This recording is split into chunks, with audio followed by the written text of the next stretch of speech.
저는 정지훈이라고 합니다. 올해 69살이고 일본 시마네현의 작은 해안가 마을에서 지내고 있습니다.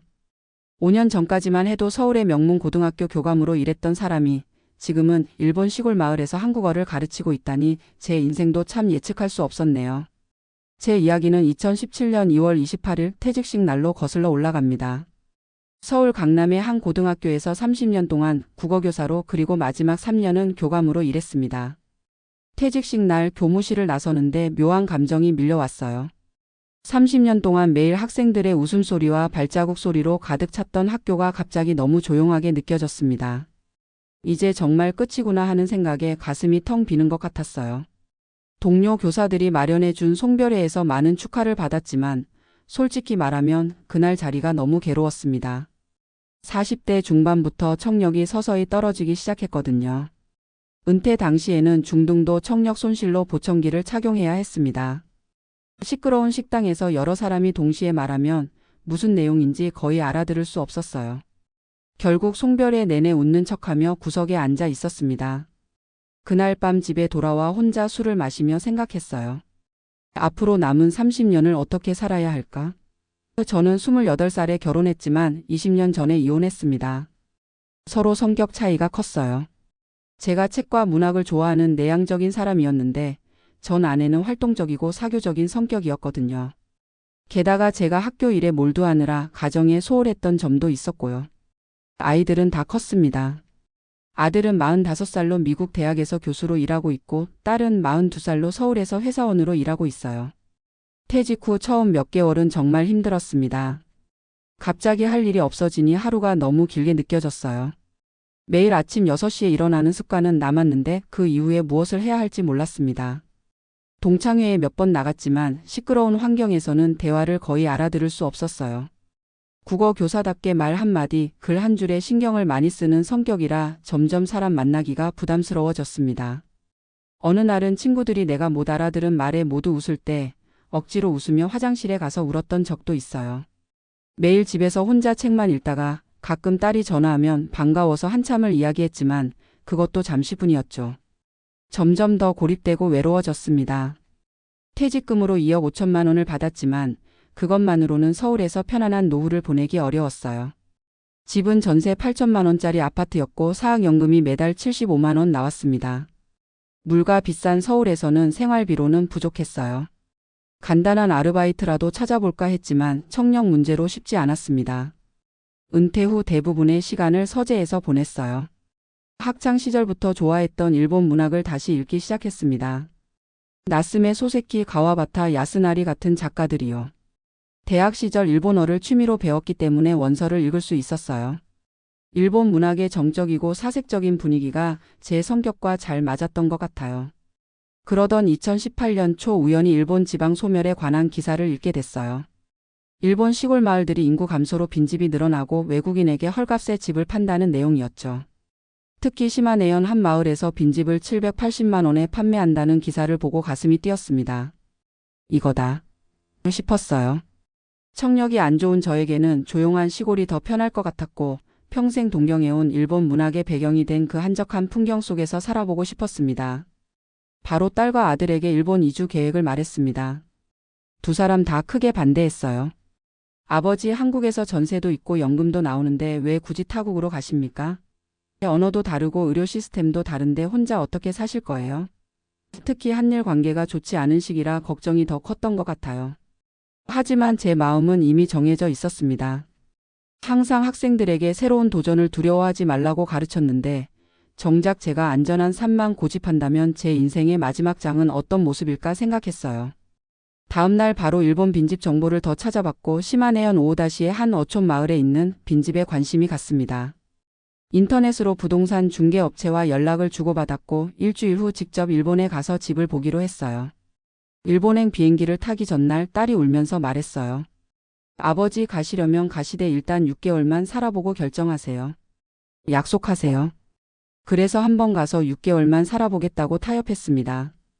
2018년 4월 처음 일본 시마네현에 도착했을 때 느낌은 말로 표현하기 어려워요. 동경하던 일본 시골의 풍경이 눈앞에 펼쳐진 거예요. 푸른 바다가 보이는 언덕 위 마을, 오래된 나무집들, 좁은 골목길. 마치 소설 속 풍경이 현실이 된 것 같았습니다. 하지만 인터넷으로만 보고 계약한 집을 처음 방문했을 때의 충격은 잊을 수 없어요. 100년이 넘은 목조 가옥이었는데 비가 새고 바닥은 곰팡이가 피어 있었습니다. 화장실은 재래식이었고 부엌도 낡고 오래된 싱크대 하나뿐이었어요. 마을 이장님이 열쇠를 건네주며 정말 여기 사실 건가요? 라고 물었을 때 저도 잠시 망설였어요. 하지만 주변 풍경은 제가 상상했던 그대로였습니다. 바다가 보이는 언덕 위의 조용한 마을, 새소리와 파도 소리만 들리는 고요한 공간. 그래, 바로 이런 곳을 찾아왔던 거라고 생각하며 짐을 풀었어요. 퇴직금 2억 5천만 원 중 8천만 원은 한국의 전세 보증금으로 남겨두고 2천만 원 정도를 집 수리에 투자했습니다. 남은 돈은 생활비와 응급 상황을 위해 저축해뒀어요. 사학연금이 75만 원 나오는데 일본에서는 약 7만 엔이었습니다. 일본 시골은 물가가 한국보다 저렴해서 최소한의 생활비로는 충분했지만 집 수리 비용과 의료보험 등 초기 정착 비용이 생각보다 많이 들었어요. 지역 주민들의 도움으로 믿을 만한 목수를 소개받아 지붕과 바닥을 수리하고 화장실은 간이 수세식으로 개조했습니다. 모두 손수 디자인하고 일부는 직접 참여해서 만들었어요. 특히 기억에 남는 건 제가 직접 도배를 하면서 실수로 풀을 너무 많이 발라 벽지가 쭈글쭈글해진 거예요. 그때 옆집 할아버지가 와서 조용히 도와주셨는데 한마디도 못 알아들었지만 벽지 바르는 법을 몸소 보여주셨어요.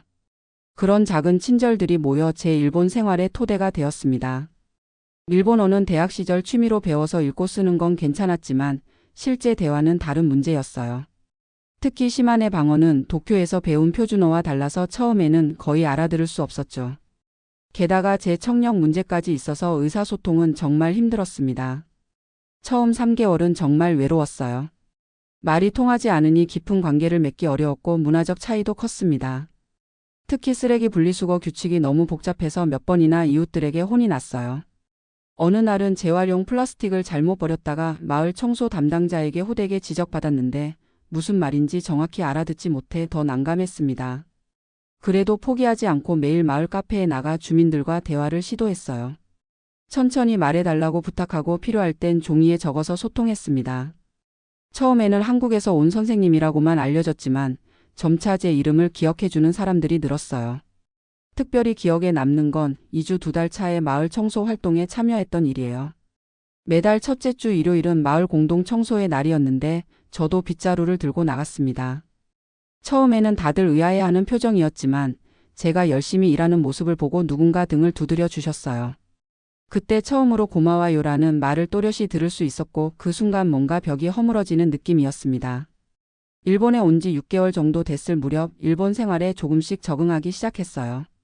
마을 카페 주인과는 이제 간단한 인사를 나눌 수 있게 됐고 근처 작은 슈퍼마켓 직원들도 저를 알아봐 주었습니다. 특히 마을 목욕탕 센터에 다니기 시작한 것이 큰 변화였어요. 처음에는 다른 사람들 앞에서 옷을 벗는 게 부끄러웠는데 곧 익숙해졌습니다. 목욕탕에서 마을 남자들과 함께 몸을 담그고 있으면 묘한 동질감이 생겼어요. 특히 청력이 안 좋은 제게 뜨거운 물속에서의 대화는 오히려 더 잘 들렸어요. 물소리가 배경 소음을 덮어주거든요. 목욕탕에서 만난 노인 한 분이 한국에서 뭘 하셨어요? 라고 물었을 때 고등학교 국어 선생님이었어요 라고 답했더니 무척 존경한다는 눈빛을 보내주셨습니다. 일본에서 첫 크리스마스를 앞두고 있었는데 갑자기 동네 이장님이 찾아오셨어요. 코리안 센세이 한국인 선생님을 위한 파티를 열고 싶다고 하시더군요. 처음에는 부담스러웠지만 이장님의 진심 어린 권유에 응했습니다. 마을 공민관에 가보니 30명 정도의 주민들이 모여 있었어요. 손수 만든 요리들과 작은 선물까지. 정말 놀랐습니다. 그날 한 주민이 말했어요. 처음에는 외국인이 우리 마을에 온다고 해서 걱정했는데 선생님이 마을 청소에 참여하고 우리 문화를 존중하는 모습을 보고 모두 마음이 열렸어요. 그날 밤 생애 처음으로 일본식 가라오케를 했는데 청력이 안 좋아 음정이 엉망이었지만 모두 즐겁게 웃어주셨어요. 이때 이제 여기가 내 새로운 집이구나라고 느꼈습니다. 다음 날 아침 딸에게 전화해서 나 여기서 계속 살기로 했어라고 말했습니다. 처음에는 놀라더니 목소리에서 제 행복이 느껴진다며 아버지가 행복하시다면 그게 중요해요라고 말해줬어요. 그때 딸의 이해와 지지가 얼마나 큰 힘이 됐는지 모릅니다.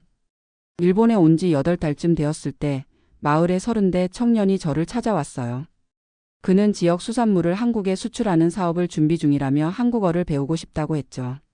처음에는 내가 선생님을 할 수 있을까? 하는 고민이 있었지만 평생 교사로 살아온 제게는 가르치는 일이 익숙했고 은퇴 후 교단을 떠난 것이 가장 아쉬웠거든요. 그래서 흔쾌히 수락했습니다. 특별한 교재가 없어서 제가 직접 초급 한국어 교환을 만들었어요.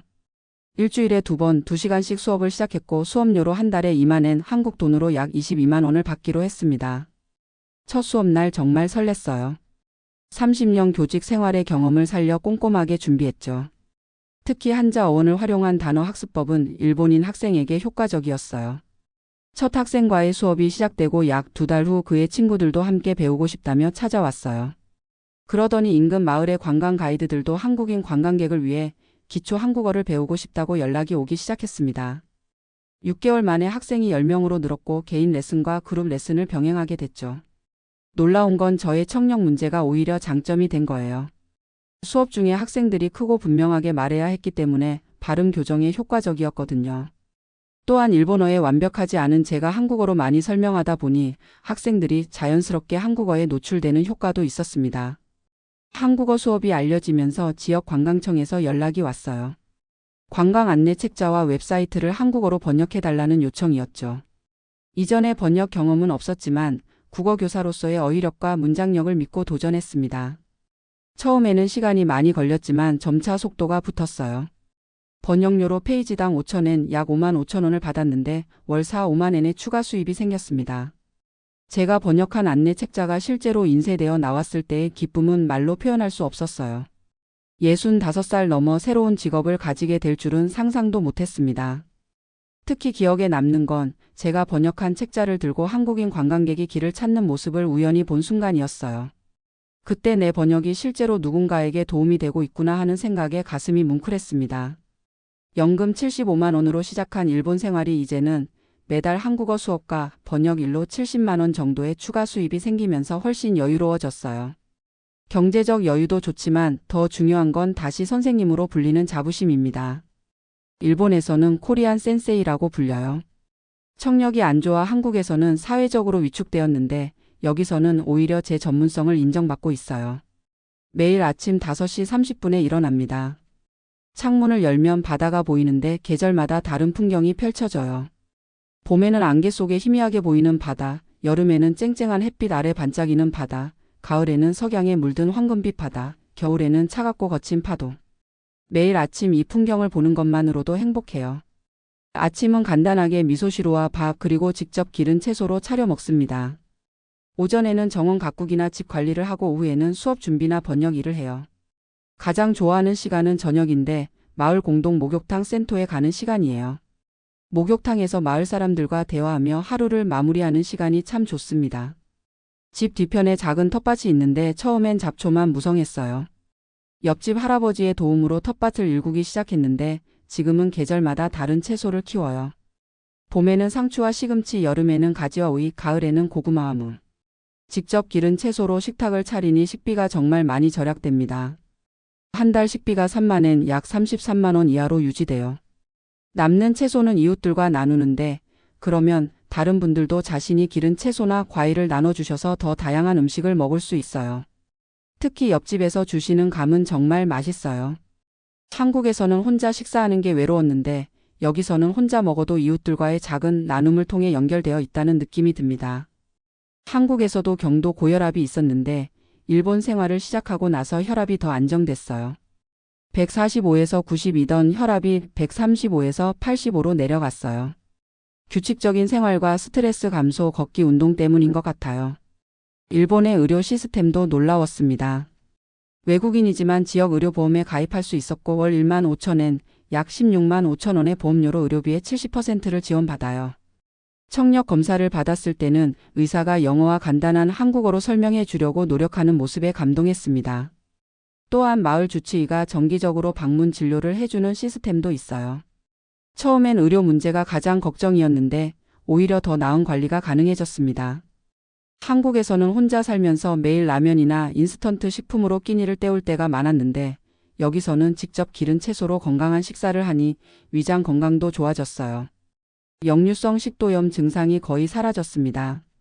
의사는 스트레스 감소와 규칙적인 식사가 큰 도움이 됐다고 해요. 물론 한국 음식이 그리울 때도 있어요. 특히 김치와 된장찌개 같은 전통 음식이요. 다행히 근처 중소도시에 한국 식품점이 있어서 가끔 장을 보러 가요. 거기서 만난 한국 교포 부부와도 친해져서 2달에 한 번 정도는 함께 식사하며 한국어로 대화할 기회도 있습니다. 일본에 온 지 어느덧 5년이 되어 가네요. 처음 6개월만 살아보겠다던 계획이 이렇게 길어질 줄은 몰랐어요. 이제는 마을 행사에 자연스럽게 초대받고 지역 축제준비위원회에도 참여하고 있어요. 작년에는 마을 문화제에서 한국시 낭송회를 열었는데 20명이나 참석해 주셨어요. 윤동주와 김소월의 시를 일본어 번역과 함께 낭송했는데 모두들 진지하게 들어주셨어요. 청력이 좋지 않아 일본어 대화가 여전히 어렵지만 사람들이 저를 배려해주고 천천히 말해주는 덕분에 의사소통에 큰 문제는 없습니다. 한국에서는 청력 때문에 사회에서 점점 고립되었는데 이곳에서는 오히려 더 활발하게 소통하게 되었어요. 집 주소를 물으면 센토역 코리안 하우스라고 하면 다들 알 정도이니 이제 완전히 마을의 일원이 된 것 같아요. 가장 기억에 남는 순간은 재작년 겨울 큰 눈이 내렸을 때였어요. 집 앞길이 눈으로 막혀 나갈 수 없었는데 아침 일찍 누군가 제 집 앞 눈을 치우고 있었어요. 옆집 할아버지와 다른 마을 주민 2분이었죠. 제가 나가서 감사하다고 하자 할아버지가 말씀하셨어요. 당신은 이제 우리 마을 사람이니까요. 그 말에 눈물이 날 뻔했습니다. 작년에는 한국에서 딸이 일주일 동안 놀러 왔어요. 처음에는 제 생활 환경을 보고 충격받은 듯 했지만 며칠 지내면서 이곳의 매력에 푹 빠졌어요. 아버지, 여기 정말 좋네요. 이렇게 평화롭고 아름다운 곳에서 사실 수 있어 다행이에요 라고 말해줬죠. 딸이 돌아간 후에 SNS로 제 일본 생활 사진을 올렸는지 한국에서 옛 제자들이 연락을 해왔어요. 선생님, 정말 멋진 선택을 하셨네요 라는 메시지를 받으니 더욱 자신감이 생겼습니다. 미국에 있는 아들은 아직 바쁘다며 오지 못했지만 영상통화로 자주 연락합니다. 처음에는 제 선택을 이해하지 못했던 아들도 이제는 아버지가 행복해 보여서 다행이라고 말해요. 올해 여름에는 아들 가족이 일본을 방문할 계획이에요. 손자들에게 제 생활을 보여줄 생각을 하니 벌써부터 설렙니다. 한국의 전통 명절인 설날과 추석을 혼자 보내는 것은 여전히 쓸쓸해요. 하지만 일본에도 나름의 명절이 있어서 그 시간을 함께 보내며 새로운 문화를 배우고 있어요. 특히 오봉축제 때는 마을 전체가 축제 분위기라 외롭지 않아요. 한국에서는 혼자 TV만 보며 명절을 보냈는데 여기서는 마을 행사에 참여하며 사람들과 함께해요. 일본에 처음 왔을 때는 가장 기본적인 대화도 어려웠어요. 슈퍼마켓에서 물건 살 때도 긴장했고 병원 가는 것도 큰 도전이었죠. 하지만 지금은 웬만한 일상 대화는 가능해요. 여전히 청력 문제 때문에 듣기가 힘들지만 말하기와 읽기는 많이 향상됐어요. 쓰기는 아직 부끄러울 정도지만요. 마을에는 저처럼 타지에서 온 사람들이 몇 명 더 있어요. 도쿄에서 온 젊은 부부, 북해도에서 온 노인, 그리고 저 말고도 대만에서 온 분도 계세요. 우리는 가끔 이주자 모임이란 걸 가져요. 서로 다른 배경에서 온 사람들이 이 작은 시골 마을에서 만나 이야기를 나누는 건 정말 특별한 경험입니다. 마을에서 특별한 존재가 된 것 같아요. 한국인 선생님으로서 저만의 역할이 생겼거든요. 한국어 수업과 번역 이외에도 한국 문화를 소개하는 작은 행사도 가끔 열어요. 한국 음식을 만들어 나누기도 하고 한국 영화 상영회도 했어요. 처음에는 6명만 오셨는데 이제는 20명 정도가 모입니다. 최근에는 김치 담그기 행사를 했는데 대성공이었어요. 물론 어려운 점도 있어요. 무엇보다 언어 장벽이 여전히 크고 문화적 차이에서 오는 오해도 가끔 있어요. 특히 힘든 건 한일 관계가 안 좋을 때예요. 정치적 긴장이 높아지면 마을에서도 미묘한 분위기가 느껴질 때가 있거든요. 하지만 저는 항상 나는 정치인이 아니라 그저 여기서 살아가는 한 사람이라는 태도를 유지해요. 그러면 대부분의 주민들도 저를 개인으로 봐주십니다. 노년의 삶에 대한 생각도 많이 바뀌었어요. 한국에서는 노인이 되면 자식들 가까이에서 살거나 적어도 익숙한 환경에 머물러야 한다고 생각했어요. 하지만 이제는 나이 드는 것이 새로운 도전과 경험의 끝을 의미하지 않는다는 걸 알게 됐어요. 65살 이후의 삶이 오히려 더 풍요롭고 의미 있을 수 있다는 거요. 가끔 한국 친구들이 외롭지 않냐고 물어요. 솔직히 외로울 때도 있어요. 특히 밤에 잠이 안 올 때, 아플 때는 더욱 그래요.